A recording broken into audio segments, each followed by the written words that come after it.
Like, what really got you started dancing? Well, my mom danced, and then she taught, and so she was always at the studio, and so it's kind of like free childcare.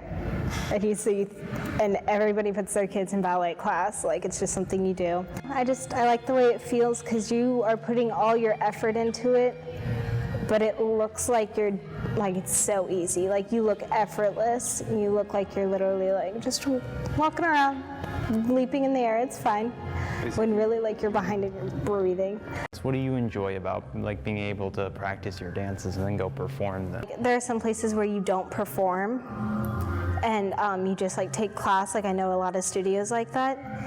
And I like the fact that like since we have a company, we do all these performances with the company, and when you get into the higher levels, you're asked to be in company production. I do Nutcracker every single year.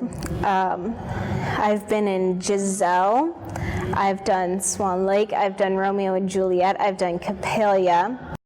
Yeah, so does it ever get hectic having to like go every day after? Always.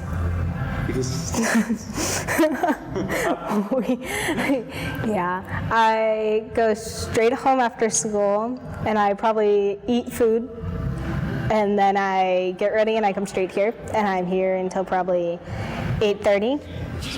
She dances really like energetic, like she puts a lot of energy into it. So she's been in my class for the last year and she's made tremendous progress. She's a very hard worker, has some beautiful, beautiful qualities, is a joy to have in class and is a lovely dancer.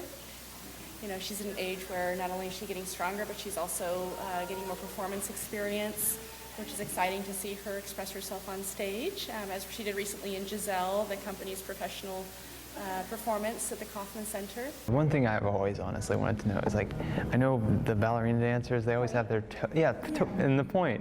Does that hurt a lot? So you start point and it hurts. And then depending on your feet and your type of shoes, it gets better sometimes. Like I don't feel it anymore. I also don't feel my feet now. Do you ever get your like nerves racked? No, I don't get nervous. I might have when I was little, except I don't think I did because you always do recital when you're little, and I love performing and I've always loved it, and I may not have always been very good, but it was fun. And there are definitely times where like I've not completely known what I was doing on stage. Like I'll admit it, there have been times where I've forgotten something on stage and you're like, oh good, there are other people here. But like I think probably the only time I'll be scared is if like I get a solo and it's something that I could do where everybody there kind of understood what I was, like we all were there doing the same thing, and so it's kind of like you have these friends that are never going to go away.